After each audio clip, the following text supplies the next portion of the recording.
ઇસ્લામ શાંતિનો મજહબ છે. ઇસ્લામ સમાનતાનો મજહબ છે. ઇસ્લામમાં કોઈ જ જાતિવાદ નથી. સેક્યુલરિઝમનો બુરખો પહેરેલા ઉદારવાદીઓના મોઢે આ વાત તમે વારંવાર સાંભળી હશે, પરંતુ ગુજરાતના પાલનપુર ખાતે આવેલા ગઠામણ ગામની એક ઘટના આ દાવાની પોલ ખોલી નાખે છે.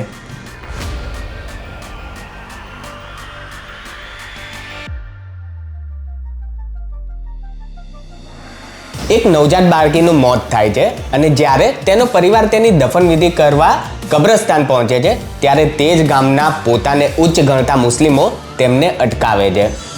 કેમ? કારણ કે તે પરિવાર મંસૂરી સમાજનો હતો, એટલે કે અજલાફ હતો. તેમને કહેવામાં આવ્યું કે આ કબ્રસ્તાન તમારું નથી, તમે તમારા કબ્રસ્તાન પર જાઓ.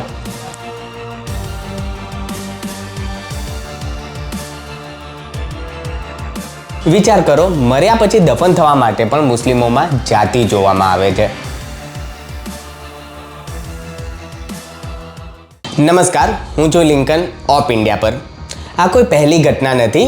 ગુજરાત જ નહીં, દેશભરમાં મંસૂરી, ખલીફા કે અન્ય પછાત ગણાતા મુસ્લિમો સાથે આવો ભેદભાવ થતો આવ્યો છે. જે લોકો હંમેશા હિન્દુ ધર્મ પર જ જાતિવાદના નામે આંગળી ઉઠાવતા હોય છે, તેઓ ક્યારેય મુસ્લિમ સમાજની અંદરની ગંદકી વિશે વાત કરતા નથી. વાસ્તવિકતા એ છે કે મુસ્લિમોમાં મુખ્યત્વે 3 ભાગ હોય છે. એક, અશરાફ, જેઓ પોતાને ઉચ્ચ માને છે, જેવા કે સૈયદ, પઠાણ, શેખ. બીજા, અજલાફ, કે જેઓ પછાત મુસ્લિમો કહેવાય છે, જેવા કે મંસૂરી, અંસારી, કુરેશી. અને ત્રીજા, અરજાલ, જેમને અતિ પછાત ગણવામાં આવે છે, જેવા કે હલાલખોર, લાલબેગી અને રજ્જાક. આ ભેદભાવ એટલી હદ સુધી છે કે ઉચ્ચ ગણાતા મુસ્લિમો પછાત મુસ્લિમો સાથે રોટી બેટીના વ્યવહાર તો ઠીક, પરંતુ મર્યા બાદ કબ્રસ્તાનમાં દફન થવા દેવા પર પણ પ્રતિબંધ મૂકી દે છે. પાલનપુરમાં મંસૂરી પરિવાર સાથે જે થયું તે આ જ અશરાફ માનસિકતાનું પરિણામ છે. વિચારો, ગઠામણ ગામની મૃત બાળકીને ન્યાય અપાવવા માટે તેના પરિવારે પોલીસ સ્ટેશનના ધક્કા ખાવા પડ્યા. શું આ જ છે મઝહબી સમાનતા? જો તમને એમ લાગતું હોય કે આ માત્ર ગઠામણ કે પાલનપુરનો જ કિસ્સો છે, તો તમે ભૂલ કરી રહ્યા છો. મઝહબી સમાનતાના નકાબ પાછળ આવા અનેક કિસ્સાઓ દેશભરમાંથી વારંવાર સામે આવે છે.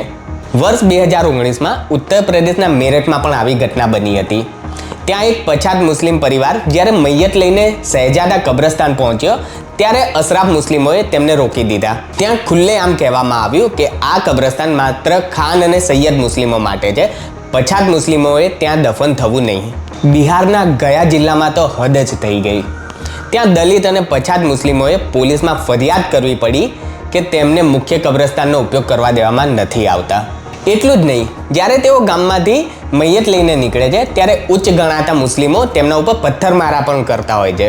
તમને જાણીને નવાઈ લાગશે કે મહારાષ્ટ્રના કોંકણ વિસ્તારમાં પણ કોંકણી મુસ્લિમો અને જુલાહા અને મંસૂરી મુસ્લિમો વચ્ચે કબ્રસ્તાન અલગ હોવાના મુદ્દા અનેકવાર કોર્ટ સુધી પહોંચ્યા છે. આ કિસ્સાઓ એ સાબિત કરે છે કે ઇસ્લામમાં બધા સમાન હોવાની વાત મસ્જિદો સુધી જ છે. મસ્જિદની બહાર નીકળતા જ તેમની જાતિ અને તેમનું કબ્રસ્તાન બંને બદલાઈ જાય છે. ડૉક્ટર બાબા સાહેબ આંબેડકરે તેમના પુસ્તક Pakistan or the partition of ઇન્ડિયામાં લખ્યું છે, હિન્દુ ધર્મમાં જે બુરાઈઓ છે તે બધી જ મુસ્લિમ સમાજમાં પણ જોવા મળે છે. મુસ્લિમોમાં પણ સામાજિક સ્તર અને જાતિવાદની પ્રથા એટલી જ મજબૂત છે. આજે પાલનપુરની આ ઘટના બાબા સાહેબની વાત પર મહોર મારે છે. ભારતના અનેક ઇતિહાસકારો અને સમાજશાસ્ત્રીઓએ નોંધ્યું છે કે દલિતોમાંથી ધર્માંતરણ કરીને મુસ્લિમ બનેલા લોકો આજે પણ મુસ્લિમ સમાજમાં અસ્પૃશ્ય જેવું જ જીવન જીવી રહ્યા છે. પૂર્વ સાંસદ ડૉક્ટર એઝાઝ અલી અને અલી અનવર જેવા નેતાઓ વર્ષોથી પસમંદા એટલે કે પછાત મુસ્લિમોના હક માટે લડી રહ્યા છે. તેમણે સ્વીકાર્યું છે કે મુસ્લિમ સંસ્થાઓ અને વકફ બોર્ડ પર માત્ર ઉચ્ચ જ્ઞાતિના મુસ્લિમોનો જ કબજો છે. પછાત મુસ્લિમો માટે ઘણીવાર અલગ કબ્રસ્તાન બનાવવા માટે લડવું પડે છે. પાલનપુરની આ ઘટના માત્ર એક ટ્રેલર છે, પણ વાસ્તવમાં આ ભેદભાવની ખાઈ ખૂબ મોટી છે. જ્યારે દુનિયાને સલાહ આપવાની હોય ત્યારે આ લોકો ભાઈચારાની વાત કરે છે, પણ જ્યારે પોતાના જ મજહબમાં મંસૂરી પરિવારને બાળકી દફન કરવા માટે જગ્યા આપવાની હોય ત્યારે તેમનો જાતિવાદ સામે આવી જાય છે.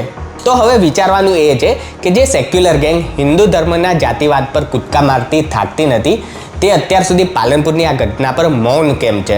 તમે આ બાબતે શું વિચારો છો? કમેન્ટમાં જવાબ જરૂર આપશો. જય હિન્દ.